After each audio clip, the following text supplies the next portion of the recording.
नमस्कार, आपके साथ मैं नामिका अजय मिश्रा। आप देख रहे हैं प्राइम टाइम डिबेट। मंत्रिमंडल विस्तार के 24 से भी ज्यादा घंटों के समय के बाद आखिरकार मनोहर सरकार में नए बने मंत्रियों का विभागों का बंटवारा हो गया।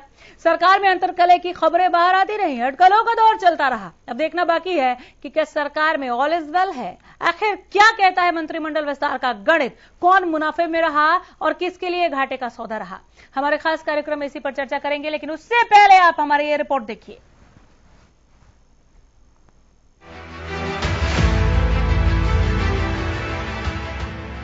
हो गया मंत्रालयों का बंटवारा, किसकी चली और कौन हारा, किसने जीता भरोसा, किसको मिला किनारा। अपनों की नाराजगी का हो गया निपटारा। आखिरकार अटकलों का दौर खत्म हुआ। 24 घंटे से भी ज्यादा समय के इंतजार के बाद मनोहर सरकार में नए बने मंत्रियों के विभागों का आवंटन हो गया। विपक्षियों की तमाम आशंकाओं को निराधार साबित करते हुए जिस तरह से मंत्रिमंडल विस्तार के मुद्दे का हैप्पी एंड हुआ, सरकार और संगठन की तारीफ की जानी चाहिए। अगर बात करें विभागों के बंटवारे की, तो किसको कौन सा विभाग मिला है, आइए ग्राफिक्स के जरिए समझाते हैं। डॉक्टर कमल गुप्ता, अर्बन लोकल बॉडीज विभाग, हाउसिंग विभाग। देवेंद्र सिंह बबली, डेवलपमेंट और पंचायत विभाग, आर्कियोलॉजी और म्यूजियम विभाग। अनूप धानक, श्रम और रोजगार मंत्रालय, रेवेन्यू और डिजास्टर मैनेजमेंट विभाग, इंडस्ट्रीज एंड कॉमर्स मंत्रालय, फूड सिविल सप्लाई और उपभोक्ता मामले। लेकिन मामला केवल इतना ही नहीं है, सवाल कई हैं जिनके जवाब अभी भविष्य के गर्भ में छिपे हैं। चर्चा गर्म थी कि सरकार में अंदर खाने सब ठीक नहीं है। रस्साकसी का दौर 24 घंटों से भी ज्यादा समय तक चला। सियासी गलियारों में बीजेपी के कई कद्दावर नेता की नाराजगी के किस्से तैर रहे थे। कहा तो ये भी जा रहा था कि प्रदेश के गृह मंत्री और बीजेपी के कद्दावर नेता अनिल विज नाराज चल रहे हैं।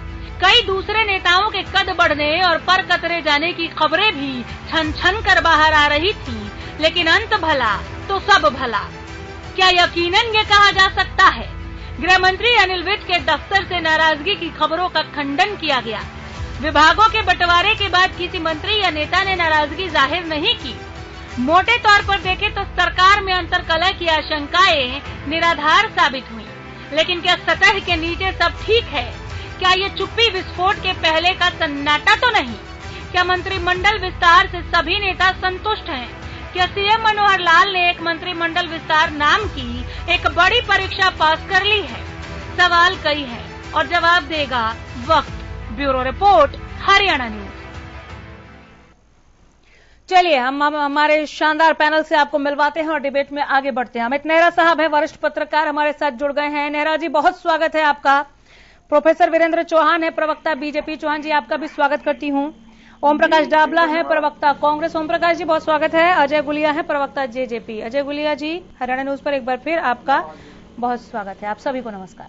एक एक करके शुरू हो जाएंगे हम, लेकिन सबसे पहले अमित नेहरा जी, वरिष्ठ पत्रकार, से हम प्रतिक्रिया या उनकी राय जानते चले। दिन भर क्या कुछ रहा, क्या अटकलें निकली, किस तरह से सब कुछ ठीक ठाक नहीं है, भीतर खाने ही बहुत कुछ चल रहा है, दिल्ली दरबार तक की बातें आने लगी थी मंत्रालय आवंटन से पहले। नेहरा साहब, क्या सरकार में सब कुछ ऑल इज वेल है? हालांकि मंत्रालयों का आवंटन हो गया, विभागें सौंप दी गई हैं, उसके बाद भी ये सवाल, क्योंकि दिन भर गर्माहट काफी थी, तो वो गर्माहट, वो ताप कहां से निकल रहा था, वो जानना भी जरूरी है। देखिए नाम का ये सारा मामला होता है, ये मुख्यमंत्री का विशेषाधिकार होता है। जी जी। और सबसे बड़ी बात यह है कि इसमें सिर्फ जो सत्ता पक्ष है उसकी पॉलिटिक्स होती है, विपक्ष इसमें कोई खास भूमिका अदा भी नहीं करता, करनी भी नहीं चाहिए, क्योंकि वो इनका आंतरिक मामला है पार्टी का। तो देखिए, एक सामान्य प्रक्रिया थी, इसको एक सामान्य प्रक्रिया के तौर पे ही लिया जाना चाहिए इस पूरे मामले को, जो आज कल हुआ, आज फिर आवंटन किए गए विभाग। नाराजगी होती है, हर सरकार में होती है, ऐसी कोई सरकार नहीं होती कि उसमें नाराजगी ना हो इस तरह के मामलों पे, क्योंकि जो कानून है वो ये कहता है कि किसी भी जो विधानसभा है उसके जो सदस्य होते हैं उनका 15% ही मंत्री बन सकते हैं। ठीक है,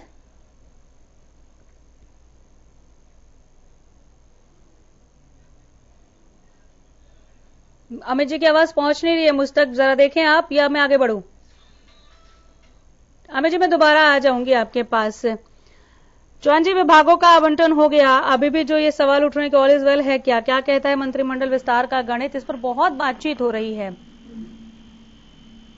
देखिए, मंत्री परिषद में 2 वैकेंसीज थी, जैसा कि अमित जी ने बताया, 2 मंत्री बन सकते थे। दोनों मंत्री जो बनने थे, एक मंत्री भारतीय जनता पार्टी के कोटे से बनना था, दूसरा मंत्री हमारे गठबंधन सहयोगी के प्रतिनिधि को उसमें शामिल किया जाना था। दोनों नाम तय किए गए, दोनों को मुख्यमंत्री जी की सहमति क्योंकि उनका विवेकाधिकार होता है संविधान के अनुसार अपनी टीम के चयन का, तो दोनों दलों ने अपने अपने संगठन में विमर्श के बाद मुख्यमंत्री जी को नाम सुझाया और मुख्यमंत्री जी ने नियमानुसार उनका मनोनयन किया, शपथ ग्रहण हो गया, सब कुछ अच्छे से हुआ, सब खुश हैं।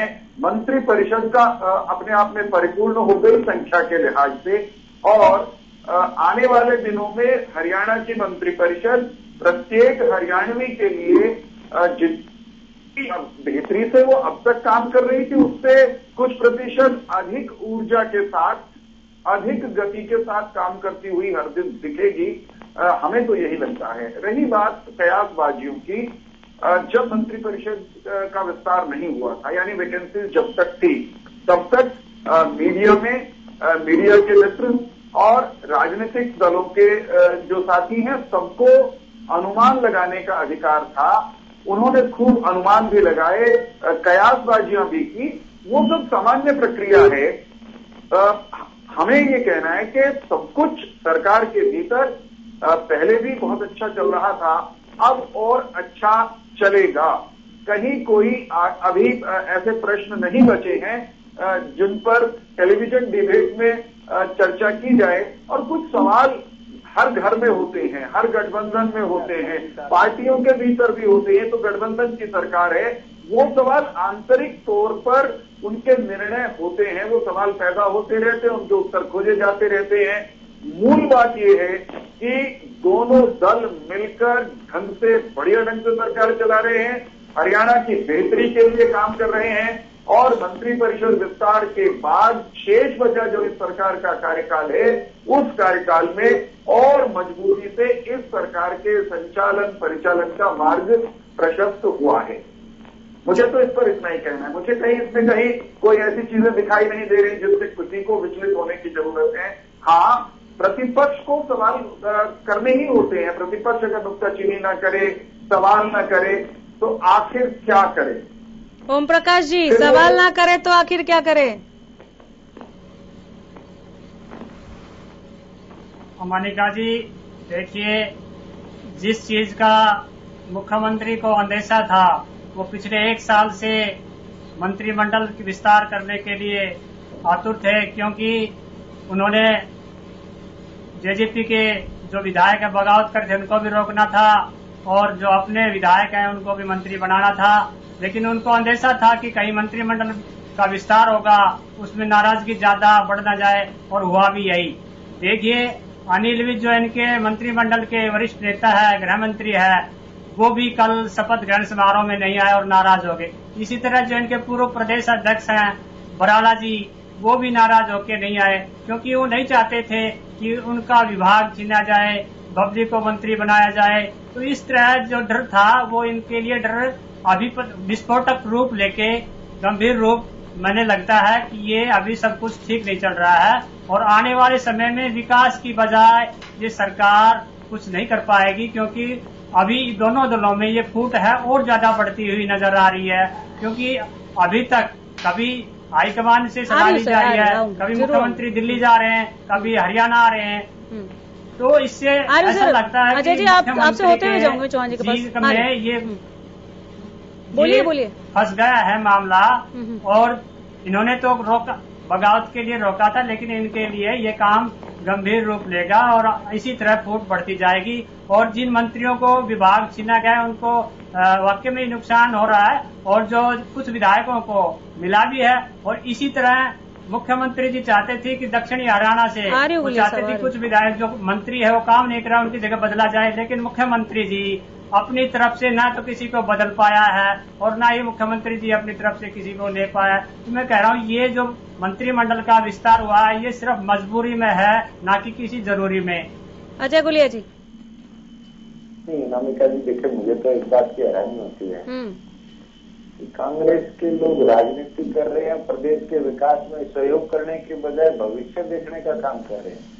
ऐसा हो जाएगा वैसा हो जाएगा। अरे देखिए, इनको तो स्वागत करना चाहिए था कि 2 स्थान थे वो भरे गए ताकि प्रदेश की जनता के लिए जो सेवा में मंत्री थे उनकी संख्या बढ़ गई, वो प्रदेश की सेवा और बेहतर तरीके से कर सकेंगे, जिसको डेलीगेशन ऑफ अथॉरिटी कहते हैं। पर ये शायद लोग ये समझेंगे नहीं क्योंकि ये सकारात्मक सोच के साथ राजनीति करने वाले लोग नहीं है। ठीक है, मैं तो उम्मीद करता हूँ, मैं आशा करता हूँ कि जो 2 नए मंत्री बने हैं वो उनका कैलिबर बहुत शानदार था, उनके परफॉर्मेंस को देख करके उनको मंत्री बनाया गया। वो बहुत अच्छा काम हरियाणा प्रदेश में ऐसी आशा करता हूँ कि वो अच्छा काम हरियाणा प्रदेश के लोगों के लिए करेंगे ताकि हरियाणा प्रदेश की प्रगति और उन्नति के पथ को, जो अग्रसर हरियाणा प्रदेश है उसकी गति को और तेजी दी जा सके। दोस्तों ये होनी चाहिए। लेकिन ये क्या टीका टिप्पणी कर रहे हैं कि मुख्यमंत्री जी कभी देरी। अरे क्या हरियाणा में एक प्रदेश के मुख्यमंत्री का दिल्ली आना कोई गुनाह है क्या? वो आएगा केंद्र से अपने प्रदेश के लिए, अपने हकों के लिए वो लड़ेगा, वो अपने और बेहतरी के लिए केंद्र सरकार से तालमेल रखेगा। और ये तो सौभाग्यवंत की भाजपा की सरकार है दिल्ली के अंदर और हरियाणा प्रदेश के अंदर भी गठबंधन की सरकार है। तो ये बिल्कुल दायित्व बनता है हरियाणा प्रदेश के मुख्यमंत्री का और उप मुख्यमंत्री का कि वो बार बार दिल्ली जाएं और अपने प्रदेश के लिए नई नई योजनाएं, बेहतर योजनाएं लेकर के आए। अगर कांग्रेस की भी सरकार होती तो मैं ये मानता हूं कि प्रदेश के मुख्यमंत्री को और उप मुख्यमंत्री को बार बार जाना चाहिए था और अपने प्रदेश के लिए ज्यादा से ज्यादा सुविधाएं, स्कीमें और योजनाएं प्रदेश के लिए लानी चाहिए थी। ये तो सकारात्मक सोच की राजनीति है, लेकिन ये किस प्रकार की बयानबाजी करें? अरे 2 साथी मंत्रिमंडल में आए हैं, उनका स्वागत करें और आप कहें कि हम उम्मीद करते हैं, आशा करते हैं कि और बेहतरी से हरियाणा प्रदेश की सेवा होगी। ठीक है, ओम प्रकाश जी इसके जवाब के लिए आऊंगी, लेकिन आपने जो बातें कही जरूरी नहीं मजबूरी में किया, सीएम साहब ने ये विवशता थी उनकी और बहुत ढेरों बातें कही। चौहान जी ने सुना होगा। चौहान जी जवाब। देखिए, जो मंत्रिपरिषद का विस्तार, इस डिबेट के पहले वाक्य से हम इस बात पर चर्चा कर रहे हैं कि मंत्रिपरिषद का विस्तार किसको शामिल करना, किसको नहीं करना, ये प्रदेश के मुख्यमंत्री का विवेकाधिकार होता है। और वो उचित समय पर अपने उनके सामने जो जो फैक्टर्स रहते हैं उन सबको कंसिडरेशन में लेते हुए निर्णय करते हैं। ठीक है। हाँ। अब हरियाणा के मुख्यमंत्री मनोहर जी ने अपनी टीम का विस्तार कर लिया और 2 नए चेहरे, 2 नए व्यक्तित्व उनकी टीम में शामिल हो गए। तो इसको प्रतिपक्ष के मित्र प्रदेश की मंत्रिपरिषद की मजबूती मानने के बजाय मुख्यमंत्री की कमजोरी बता रहे हैं। ये निश्चित तौर पर उनकी नकारात्मक सोच का प्रतिबिंब है, सबूत है। एक साथ में कह रहे हैं कि फूट है, फूट और बढ़ेगी। मैं इनको ये कहना चाहूंगा कि जो गिद्ध होता है ना, कहते हैं कि गिद्ध हमेशा उसको लाशें चाहिए होती हैं, शव पर उसको शव मिलेंगे, लोग मरेंगे तो उसका भोजन होगा। और गिद्ध हमेशा चाहता है कि लोग मरे, लाशें हों, फिर वो रोटी खाए, उसका पेट भरे। लेकिन गिद्धों की चाह से, कामना से कभी ऐसा नहीं हुआ कि गांव के गांव उजड़ जाएं। सर ये एग्जाम्पल दे रहे हैं, तुलना कर रहे हैं कांग्रेस की। मैं उदाहरण देकर समझा रहा हूँ कि गिद्धों की कामना से जैसे गांव नहीं उजड़ा करते, हरियाणवी में कहना हो तो गिद्धों के मांगे से गांव नहीं उजड़ा करते। ठीक वैसे ही यह गठबंधन, इसमें फूट कांग्रेसियों के शेख चिल्ली के जो सपने हैं उनको पूरा करने की तमन्ना के कारण तो बढ़ने वाली नहीं है। इनका बस चलता तो गठबंधन बनता नहीं, इनका बस चले तो ये अभी इस गठबंधन को बिखेर दे, इसको तोड़ डाले और ये फिर वो लूट का शासन, वो झूठ का शासन और वो डकैती का शासन हरियाणा पर थोप दे, जो हरियाणा ने कम से कम 1 दशक तक लगातार देखा, जहां नौकरियां मिलती थी जाति के आधार पर, जिले के आधार पर और नोटों के झोलों के आधार पर। हमने वो सुशासन बदल करके हरियाणा में पारदर्शिता से 84,000 से अधिक बेटे बेटियों को मेरिट पर नौकरी दी है। अब ये बदलाव जो आया है इनको अच्छा नहीं लग रहा, इनको हजम नहीं होता, तो ये तमाम तरह की इधर उधर की बातें करते हैं। सड़कें बेहतर हो गई हरियाणा की, हरियाणा का किसान वो और अधिक संपन्न समृद्ध हुआ है, वो उत्पादन बढ़ा रहा है। हरियाणा के साधारण नागरिकों को 500 से अधिक सुविधाएं वो सरल पोर्टल के माध्यम से सहजता से मिल रही है ऑनलाइन। उसको भ्रष्टाचार के चक्रव्यूह से हमने निकाल करके एकदम सुशासन के मार्ग पर लाकर खड़ा कर दिया। ये उन कांग्रेसियों को भला कैसे हजम हो सकता है जो तमाम तरह के उल्टे धंधे करते थे शासन के नाम पर, जो तमाम तरह की गिरोहबंदियां करके आम आदमी को, आम हरियाणवी को लूटने की दुकानें चलाते थे, चाहे उनका धंधा हो, नौकरियां बेचने का धंधा हो या फिर नौकरी देने के बाद तबादलों की मंडी सजाना हो। ये काम करने वाले लोग, उनको ये अच्छी और पारदर्शी सरकार अच्छी नहीं लगेगी, इसलिए वो काम ना करेंगे कि इनकी तो फूट बढ़ेगी। साहब, फूट नहीं बढ़ेगी। हम बेहतरी से, पहले से भी बेहतर ढंग से काम करेंगे। हम दोनों दलों ने ना एक दूसरे के खिलाफ चुनाव लड़ा था, लेकिन हरियाणा की जनता ने कहा कि साहब नहीं, आप मिलकर सरकार चलाइए। हमने मिलकर सरकार चलाने का हरियाणा की जनता का हुक्मनामा, उसको स्वीकार किया। हम उसकी तामील कर रहे हैं जनता के जनादेश की, और हमारे मित्र जनादेश का सम्मान करने के बजाय जनता का निरादर करते हैं, जनता का बुरा होने की कामना करते हैं। मैं बहुत ईमानदारी से एक बात कहना चाहता हूं, जो इस सरकार का बुरा सोचते हैं, पारदर्शी सरकार का, साफ सुथरी सरकार का, वो हरियाणा की जनता का, हरियाणा की नई पीढ़ी का बुरा सोचने वाले, राजनीतिक रूप से बुरी सोच रखने वाले लोग हैं। उनकी सोच पर जनता भी पानी नहीं चढ़ाएगी, परमात्मा भी उनकी बात सुनने वाला नहीं है। जवाब ले लेती हूँ डाबला साहब। अमानिका जी, अनामिका, ये किस भ्रष्टाचार की बात कर रहे हैं? या ये भ्रष्टाचार, अमानिका जी, ये भूल गए हैं क्या? इनके राज में ये कह रहे कि कांग्रेस के राज में पर्ची से नौकरी मिलती थी, इनके राज में तो अटैचियों भर के नौकरी मिल रही है। ये किस बात की बात कर रहे हैं? और कह रहे कि जेल में डाल दिए, और कह रहे कि जेल जो सरकार है और जो जेजेपी ने जो विधायक जीतते हैं वो सिर्फ बीजेपी के खिलाफ जीते हैं, या क्या मिलकर राज कर रहे हैं? आपका तो जनादेश ही नहीं था, आपने तो बैकडोर से और जेजेपी से मिलकर सरकार बनाई है।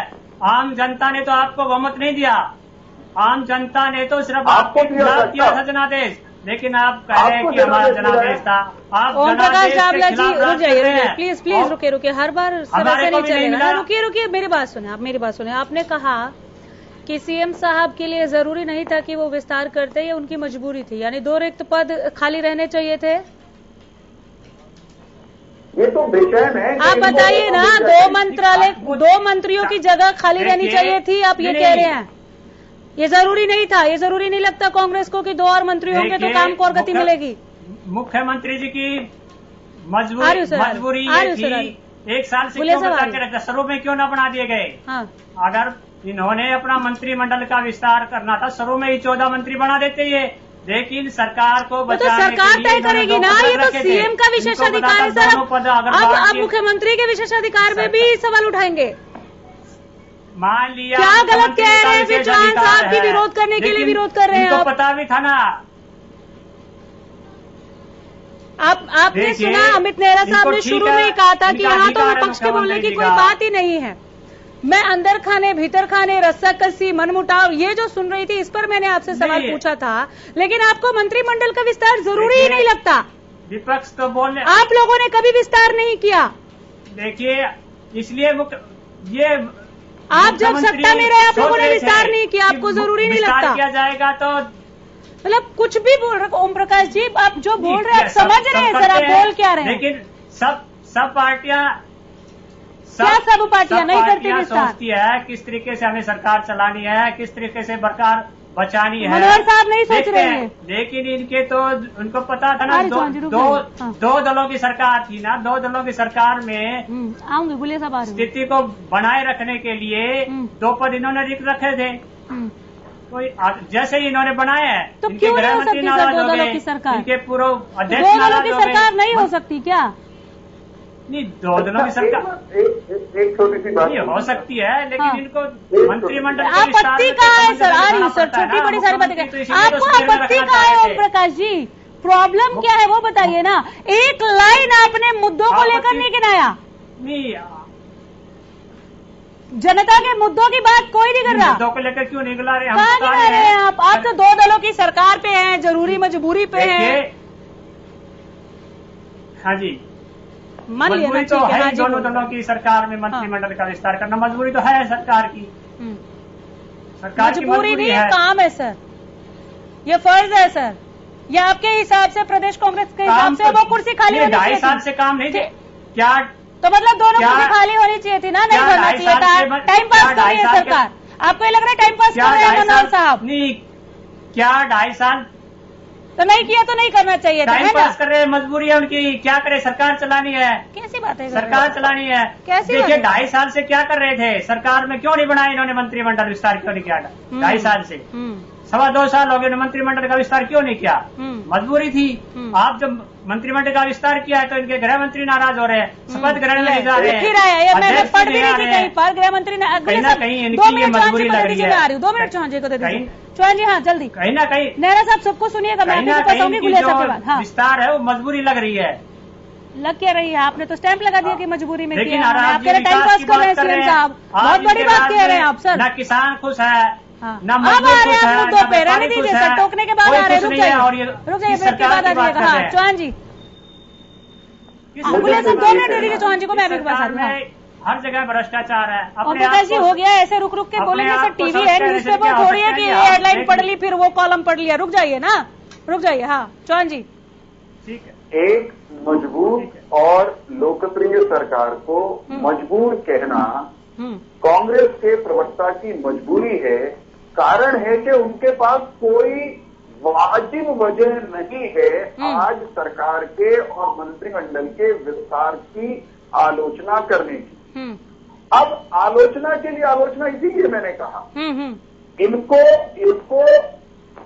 ये कह रहे हैं कि हमको जनादेश नहीं था सरकार बनाने का। साहब मैंने स्वीकार किया, भारतीय जनता पार्टी को स्पष्ट बहुमत नहीं था, जजपा को बहुमत नहीं था, हम दोनों को मिलकर सरकार बनाने का संवैधानिक अधिकार था, हमने उस अधिकार का इस्तेमाल किया। आपको इस बात से पेट में दर्द क्यों होना चाहिए, आपको परेशानी क्यों होनी चाहिए?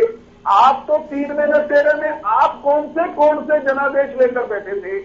आपको स्पष्ट रूप से विपक्ष में बैठने के लिए कहा था। कारण है कि हम और जजपा या उसका पूर्वावतार इंडियन नेशनल लोकदल, हम तो मिलकर पहले भी सरकार बनाते रहे हैं। भाई साहब, हिंदुस्तान के इतिहास में, स्वतंत्र भारत में हमने आपके साथ तो कभी हाथ मिलाया नहीं, ना भविष्य में कोई इस बात की गुंजाइश है। तो प्रजातंत्र में गठबंधन कोई अनहोनी नहीं, कोई गैर संवैधानिक बात नहीं, कोई गैर कानूनी बात नहीं। जहां कम या ज्यादा विचार मिलते हैं, परिस्थितियां कहती हैं, तब दल हाथ मिलाते हैं, गठबंधन करते हैं, सरकार चलाते हैं। आप चला रहे महाराष्ट्र में हिंदुत्ववादी कहने वाली शिवसेना के साथ, तो वो तो ठीक है, वो तो जनादेश है। लेकिन हरियाणा में भारतीय जनता पार्टी और नई पार्टी गठित हुई जजपा ने हाथ मिला लिया, तो आप कह रहे हैं कि हमें जनादेश नहीं था। एक दूसरी बात बड़ी साफ है कि आपको कतई जनादेश नहीं था, आपको जनादेश ये था प्रतिपक्ष में बैठो, सरकार के कामों पर निगाह रखो, सरकार से कोई खामी उससे हो जाए, कोई गलती हो जाए तो उसको तर्कपूर्ण ढंग से सही प्लेटफॉर्म पर उसकी आवाज उठाओ। लेकिन आप लोगों ने ऐसा करने के बजाय अब तक केवल और केवल खिसियानी, दिल्ली, खंबा नोचे यही काम किया है। विधानसभा में जाते हैं तो वो नहीं करते जो वहां करना चाहिए, और बाहर हैं तो भी वो नहीं करते जो बाहर रहकर करना चाहिए। हरियाणा में पारदर्शिता से 84,000 नौजवान अभियुक्तियों को नौकरियां मिली। कांग्रेसियों का चेहरा एक दिन के लिए खिला क्या? हरियाणा में अनेक जो एक्सप्रेस वे, हाईवे, वो हरियाणा की धरती पर, उन पे सड़कों पर कांग्रेसियों की भी गाड़ियां दौड़ती हैं, भूपेंद्र सिंह हुड्डा की गाड़ी भी दौड़ती है। ये कभी एक पल के लिए मुस्कुराए क्या? हरियाणा का किसान खुश, खिलाड़ी खुश, हरियाणा की महिलाएं प्रसन्न, हरियाणा का हेल्थ सिस्टम बेहतर हुआ, एजुकेशन सिस्टम बेहतर हुआ, नए विश्वविद्यालय, नए मेडिकल खोलने की दिशा में हम बढ़े। एक पल के लिए कांग्रेसी मुस्कुराए नहीं। मेरा ये कहना है कि जो हरियाणा की इस बेहतरी पर मुस्कुरा नहीं सकते, उन्हें हम हरियाणा के लोगों का हितैषी कैसे मान लें? ठीक है, हामियों पर सवाल उठाइए, कोई बड़ा हॉस्पिटल खोल जाएगा। गुलिया साहब, गुलिया साहब, एक वाक्य बोलने लगे। हाँ, बोलिए। मुझे सिर्फ ये बता दीजिए, कांग्रेस के प्रवक्ता जी से मैं ये पूछना चाहता हूँ कि जोन सा काम हमने बढ़िया कर दिया, अनबेनिफिट है, साधारण से साधारण आदमी ने कह यो तो काम कमाल कर दिया मनोहर जी ने। थारे से इतनी भी हिम्मत नहीं, थारे में इतना भी जिगरा नहीं कि उस करे हुए ने करे हुआ कह दो, बेहतर में बेहतर कह दो, बढ़िया ने बढ़िया कह दो। आई जो चीज आज ही उसकी आई कर लो, तब नहीं कर दे जहां से तुमने हरियाणा का आम आदमी तुमने देख के राजी को नहीं, क्योंकि तुम हरियाणा के आम आदमी की बेहतरी में राजी को नहीं। हम आम हरियाणवी की बेहतरी में राजी नहीं तो हरियाणा का आम नागरिक और कांग्रेसियों की बात में राजी को नहीं, राजू नहीं हो सकता। टीवी भी लाते ही देख लीजिए, आपकी दुर्गति का कारण यही है। अजय जी, देखिए अनामिका जी, मुझे इस बात का चंबा होता है कि 2 सीटें, 2 ये वर्ष मंत्रालय की बची थी, सरकार ने इसको पूरा किया। कांग्रेस के लोग इसका विरोध कर रहे हैं, कह रहे हैं ये मजबूरी है, ये। अरे मैं कह रहा हूँ उन्होंने तो इतने सीपीएस बना दिए थे कि मान्य कोर्ट को उनको हटाना पड़ा था। तो मजबूरी तो वो थी कि जब आप सीपीएस पे केस बनाए जा रहे थे और मान्य कोर्ट को उसको हटाना पड़ा था, मजबूरी तो वो थी। अब देखिए, मैं एक बात मानता हूँ, सकारात्मक सोच की राजनीति होती है कि आप काम पर चर्चा करें। क्या किसान के खाते में सीधा पैसा गया, ये फैसला गलत है क्या? नहीं, आप चर्चा करें ना। चर्चा इस बात पे होनी चाहिए कि सरकार का निर्णय ये था कि किसान के खाते में सीधा पैसा जाए। बिल्कुल, मैं इस बात को भी स्वीकार करता हूँ कि उसमें परेशानी भी है, कुछ लोगों के अकाउंट अपडेट नहीं हुए, कुछ लोगों की पेमेंट भी लेट हुई, क्योंकि पहली बार जब कोई शुरुआत होती है, चाहे हम अपने घर बनाने की शुरुआत करते हैं, तो परेशानी सबको आती है। सरकार ने पहल करी, किसान के खाते में सीधा पैसा गया, क्या इस बात से किसी को आपत्ति है? दूसरे प्रदेशों में भी कोई ये कानून था कि नौकरियों में एक आरक्षण की तय सीमा के तहत प्रदेश के बच्चों को मिले। हरियाणा प्रदेश के अंदर ये शुरुआत हुई, क्या कोई इस बात से इनकार कर सकता है कि ऐसी चीजें नहीं होनी चाहिए थी? हरियाणा प्रदेश के गांव लालडोरा मुक्त हुए, उनकी रजिस्ट्री मिलने लगी, परेशानी भी आई, कुछ मुश्किलें भी आई, लेकिन क्या ये शुरुआत नहीं होनी चाहिए कि अगर लालडोरे में भी किसी की जगह है तो कानूनन उसका अधिकार उसके पास हो, उसके कागजात उसके पास हो, वो उस पर लोन ले सके या उस संपत्ति को बेच सके आसानी से? ये नई शुरुआत हुई कि नहीं हुई? ये इन पर चर्चा करें ना कि ये जो फैसले सरकार ने लिए हैं ये गलत है कि सही है। अब देखिए, एक चीज मैं और अनामिका जी, मैं तर्कसंगत बात करना चाहता हूँ जी। हरियाणा के अंदर तो 2200 रुपए बाजरा बिका, राजस्थान में तो कांग्रेस की सरकार है, 1100 रुपए बिक रहा था। विरोध कर रहे थे कांग्रेस की हरियाणा में। भाई विरोध तो अगर आप बात करते हैं नैतिकता की, तो विरोध तो राजस्थान में आपको जाकर के करना चाहिए था। आपके नेताओं को राजस्थान में जाना चाहिए था कि हमारे प्रदेश के अंदर तो भाजपा और जसपा की सरकार है, वो तो 2200 रुपए का भाव दे रही है। यहाँ के किसान तो कांग्रेस की सरकार है, उनको तो 1100 रुपए का भाव मिल रहा है। हमारी तो सीमाएं लगती हैं। पंजाब में भी क्या भाव था? मैं गर्व के साथ एक बात कहना चाहता हूँ कि आज के दिन समूचे भारतवर्ष में सबसे ज्यादा फसलें एमएसपी पर हरियाणा प्रदेश की सरकार खरीद रही है। इनको तो पंजाब और राजस्थान जाकर ये कहना चाहिए कि भाई हरियाणा की सरकार जो एमएसपी पे फसलें खरीद रही है, उतनी फसलें तो कम से कम आप भी खरीदो, और बल्कि आप तो उससे आगे बढ़ो, जितनी फसलें वो खरीद रही है आप उससे 2-4 ज्यादा खरीदो। विरोध तो वहां होना चाहिए था, लेकिन ये विरोध तो यहाँ कर रहे हैं, और ये तो बार बार फूट की बात कर रहे हैं। अनामिका जी, आपके टीवी चैनल से पूरी जिम्मेवारी के साथ एक बात कहना चाहता हूँ, ये अपने इनके जितने विधायक हैं सारे को इकट्ठे एक मंच पे बिठा दें, मैं मान जाऊंगा इनमें फूट नहीं है। इस पार्टी का संगठन पिछले 7 साल से नहीं बढ़ पाया हो, वो दूसरी सरकार के, दूसरी पार्टी के बारे में फूट की बात करते हैं। ये किस प्रकार के लोग हैं? इनसे मैं तो आपसे हाथ जोड़ के विनम्र निवेदन करता हूँ, इनसे ये बात पूछो कि फूट वहां होती है ना संगठन नहीं बढ़ पाता पिछले 7-8 साल से। फूट वहां होती है जो अपने विपक्ष के सारे विधायकों को एक मंच पर नहीं ला सकते, ये ला करके दिखाए ना।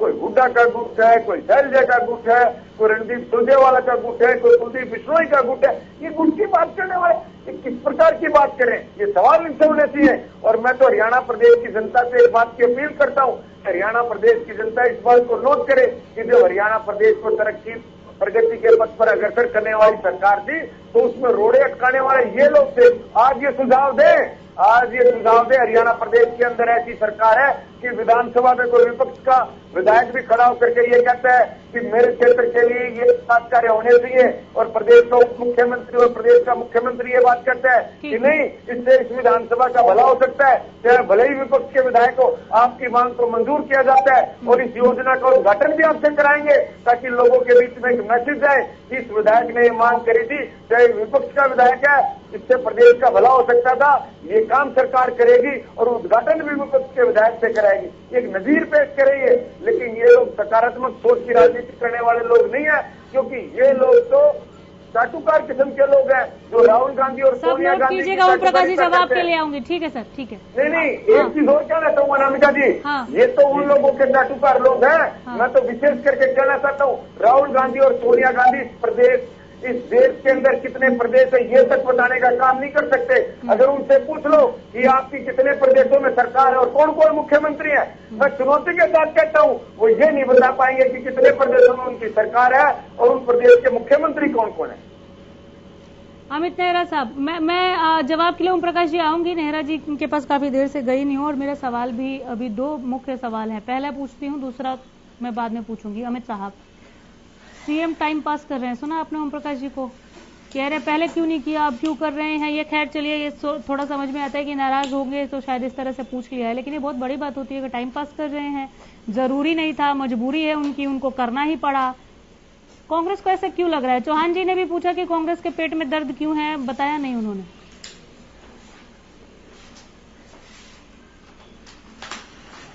नहीं, देखिए, टाइम पास करना और इस तरह की बातें हैं वो व्यक्तिगत तो हो सकती हैं किसी की, कि व्यक्तिगत रूप से कहा जाए किसी को, लेकिन ये है नहीं इस तरह का।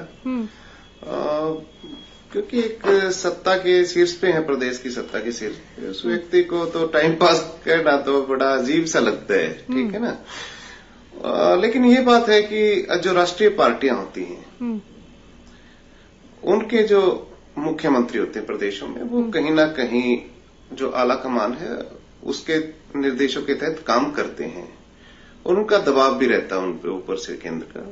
ये पिछली सरकार में भी हमने देखा, जब कांग्रेस की सरकार थी, आपको ध्यान होगा किरण चौधरी से वन मंत्रालय लिया गया था वापस, लेकिन एक बड़ा अजीब सा एक नाटक हुआ था कि 24 घंटे के बाद उनको दोबारा अलॉट कर दिया गया था वो मंत्रालय। कहा जा रहा है कि वो दिल्ली दरबार तक पहुंचती उनकी, तो वो वहां से वो हो गया था वापस। तो इस तरह की चीजें इन राष्ट्रीय दलों में होती रहती हैं। यहाँ भी ये चीजें हैं, वे ऊपर से निर्देश आते हैं, मानने पड़ते हैं, तो इसमें कोई नई बात नहीं है। विज साहब की नाराजगी का भी जिक्र कर रहे थे ओम प्रकाश जी, करते हैं। विज साहब नाराज चल रहे हैं, इनके खुद के गृह मंत्री नाराज हैं, ये भी कह रहे थे ओम प्रकाश जी। हाँ अमित जी, देखिए, उन्होंने खुद तो कोई प्रतिक्रिया दी नहीं है, हाँ। अपना कोई वक्तव्य तो नहीं दिया, कोई स्टेटमेंट तो दी नहीं है उन्होंने, अनिल विज ने। लेकिन उनका ना रहना तो सवाल तो थोड़ा सा खड़ा करता ही है। और जो पूर्व अध्यक्ष हैं बीजेपी के सुभाष बराला, उनका ना होना भी, लेकिन वो मुखर विरोध हम नहीं कह सकते, सांकेतिक विरोध कह सकते हैं, लेकिन वो भी तभी माना जाएगा जब वो थोड़ा सा संकेत दे, कुछ कहें, इशारे करें। अनुपस्थित तब तक ये अटकलें ही हैं, तब तक बहुत ज्यादा वो नहीं कह सकते। हाँ, तब तक अटकलें ही हैं, अटकलें ही हैं। जब तक वो अपने मुंह से कुछ ना कह दे, कुछ ट्वीट ना कर दें, तो तब तक हाँ।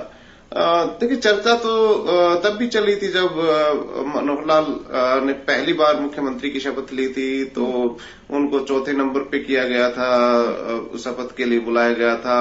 उनके जो हाव भाव थे उन पे भी काफी बातें चली थी। लेकिन ये चीजें गौण हो जाती हैं, क्योंकि आला कमान जिनके साथ होता है तो उनके साथ होता है, तो मजबूती से खड़ा होता है। आप ये नहीं कि अब नाराजगी करके उनका मंत्रालय वापस करवा देंगे, ठीक है ना।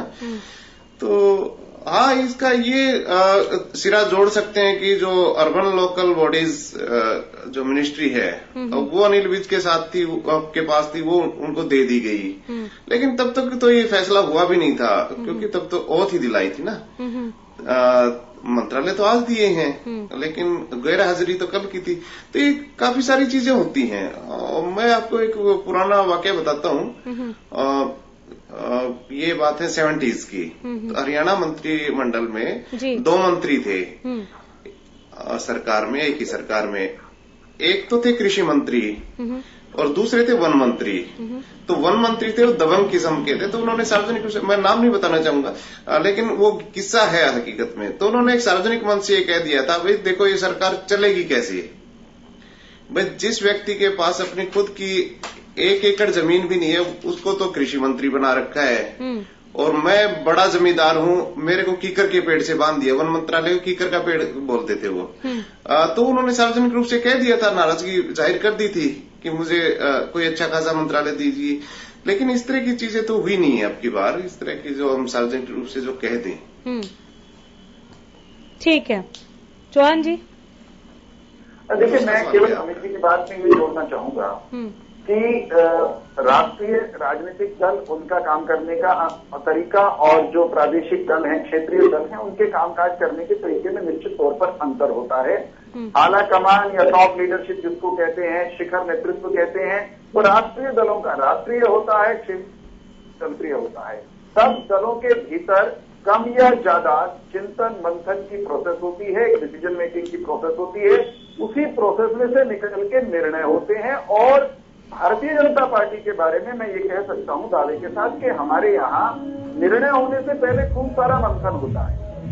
हमारे जितने विधायक हैं उनमें से अनेक लोगों की मंत्रिपरिषद की इस एक खाली सीट पर शपथ लेने की इच्छा हो सकती है। अनेक लोगों ने प्रयास भी किया होगा, लेकिन चिंतन मंथन विमर्श के बाद जब निर्णय कर लिया संगठन ने और सरकार के मुख्यमंत्री जी ने, तो फिर सार्वजनिक तौर पर कुछ भी कहने का भारतीय जनता पार्टी में आमतौर पर रिवाज नहीं है। मुझे हैरत होती है, हंसी आती है हमारे प्रतिपक्षी मित्रों के ऊपर जो ये कह रहे हैं कि इनका वो भी नाराज, ये भी नाराज, फलाना न्यू कर गया, ये बिखर जाएंगे, बिखराव होगा। ऐसा लगता है जैसे इनके कान में बता करके गए हों अनिल विज साहब कि मैं बहुत नाराज हूं, या सुभाष बराड़ा जी इनको कह के गए हों और इन्हीं से सुभाष बराड़ा जी की ताकत सारी इनसे प्राप्त होती हो उनको। भाई मेरे, भारतीय जनता पार्टी ने अपना निर्णय लिया, जजपा ने अपना निर्णय लिया, दोनों संगठनों के निर्णय मुख्यमंत्री उप मुख्यमंत्री तक पहुंचते हुए अंतिम निर्णय मुख्यमंत्री जो कि मुखिया मंत्रिपरिषद से उन्होंने निर्णय ले लिया। अब बेगानी शादी में अब्दुल्ला जो है वो नाराजगी की दीवानगी प्रकट करता घूम रहे, ये कुतर्क लगता है, ये तर्कहीन है, बेतुकी की बात लगती है। आप हमारी आलोचना वहां कीजिए जहां हमसे कोई चूक हुई है।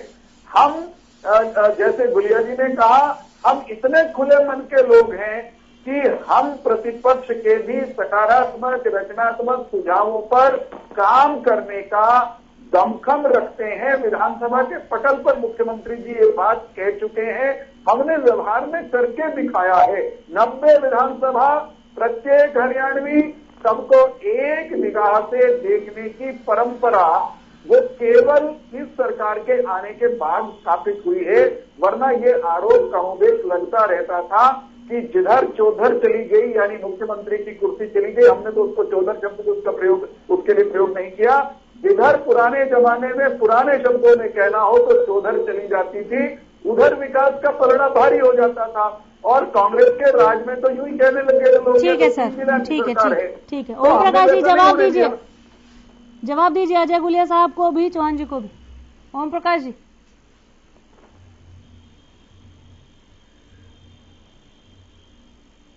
जो टेलीविजन पर बैठकर कह रहे थे कि बहुत विकास के कार्य किए हैं, मैं अजय गुलिया जी से पूछना चाहता हूँ, क्या आप इनको विकास मानते हैं? क्या विकास उसको मानते हैं जिससे पूरे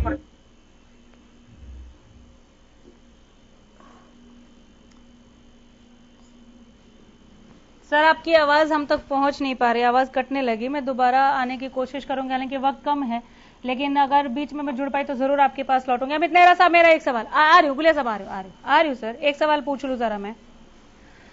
नेहरा साहब, क्या कहता है मंत्रिमंडल विस्तार का गणित? कौन मुनाफे में दिख रहा है आपको, या किसके लिए घाटे का सौदा रहा?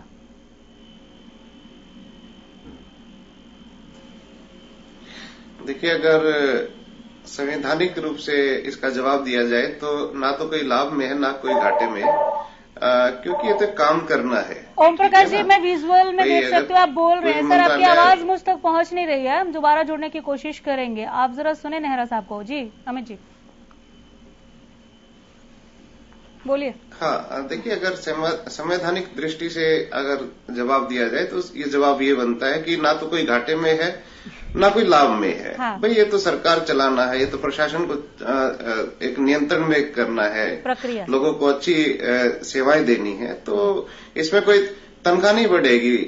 जो मंत्री बना है उसके मान लीजिए किसी के पास 7 चौटाला से मेरी बात हुई थी तो वो कह रहे थे मिलेगा। थोड़ी देर पहले दिग्विजय चौटाला से मेरी बात हुई थी तो वो कह रहे थे कि असल जो प्रमोशन है इसमें वो अनूप धानक जी का हुआ है।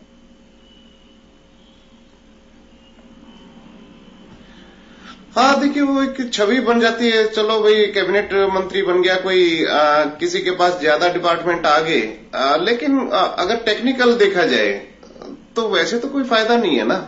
वे वो विधायक हैं, उनके पास जिम्मेवारी आ गई, ठीक है ना। और यही कहा जा सकता है भाई, जिसको भी जो जिम्मेदारी मिली है, छोटी मिली हो बड़ी मिली हो, उसको तन मन धन से निभाए, वो है ना, साफ सुथरी राजनीति करे, सभी वर्गों को ध्यान में लेके चले। और इसके साथ साथ मुख्यमंत्री को ये भी कहना चाहिए कि हर साल या 6 महीने में एक छोटा सा फीडबैक भी लिया जाए लोगों का या अपने तरफ से कि भाई किस मंत्री का काम, किस मंत्रालय का काम बेहतर हुआ है, क्या जरूरत है। तो इस तरह की चीजों की जरूरत है प्रदेश को, तो ये चीजें होनी चाहिए भाई, लेखा जोखा रहे। जी, देखा जोखा रहे ताकि आगे काम करने में सहूलियत रहे, पता चले भाई लोगों को, भाई ये मंत्रालय बहुत बड़ी बात कह रहे हैं। अच्छा सुझाव है। अभी से किस तरह से चौहान जी और अजय गुलिया लेते हैं, देखते हैं। गुलिया साहब, देखिए, फीडबैक तो बिल्कुल लेना भी चाहिए और सरकार लेती भी है, और न सिर्फ सरकार के लोगों से। अनामिका जी, मैं तो आपके टीवी चैनल पर बहुत बड़ी बात कहने जा रहा हूँ। हम तो इतनी सकारात्मक सोच के लोग हैं कि विपक्ष भी कोई अच्छा सुझाव मान करके काम करने का काम करेंगे। देखिए, ये लोकतंत्र, मैं कहता हूँ ये लोकतंत्र की खूबसूरती है। चाहे कोई विपक्ष में भी बैठा है, लेकिन वो क्षेत्र का प्रतिनिधि है। अगर उसकी बात है, उसकी बात का भी उतना ही अहमियत है जितनी सत्ता पक्ष के विधायक की बात की अहमियत है। तो उनको अपनी बातें रखनी चाहिए, अपनी मांगे रखनी चाहिए। ये एक नई परिपाटी हमें तय कर देनी चाहिए कि चाहे तो सत्ता पक्ष का विधायक है, चाहे विपक्ष का विधायक है, अगर अपने क्षेत्र के लिए कोई मांग रखता है तो उसकी उतनी 2 घंटा से लेना चाहिए। तो विपक्ष है, तो सत्ता पक्ष है, वो काम करके। देखिए, वीरेंद्र चौहान भाई ने एक बात कही कि 90 के 90 विधानसभा बिल्कुल समान रूप से देखे जाने चाहिए, जो कि पहली बार हरियाणा में देखे जा रहे हैं। चाहे वो पक्ष है, चाहे विपक्ष है, सबकी बातें मान करके सबका समान विकास होना चाहिए, उनके काम होने चाहिए, उनकी मांगों को माना जाना चाहिए। चौहान जी, अब मैं ये कहूंगा, जो अमित जी ने सुझाव दिया है वास्तव में वो ऐसा सुझाव है जिसको नकारने का, अस्वीकार करने की कोई वजह नहीं हो सकती। वर्तमान सरकार, वर्तमान मुख्यमंत्री जी को ये श्रेय जाता है कि वो हर 100वें दिन, जैसे ही हमारे 100 दिन पूरे होते हैं तो हर 100वें दिन मीडिया के माध्यम से अपनी सरकार द्वारा किए गए कार्यों का विवरण वो सार्वजनिक रूप से आकर लोगों को देते हैं। ये एक तरह की रेगुलर अकाउंटिंग कहना चाहिए, निरंतरता में अकाउंटेबिलिटी अपनी स्वयं की तय करना और लोगों के बीच में जाकर के अपना हिसाब देना, ये नई पहल उन्होंने शुरू की है।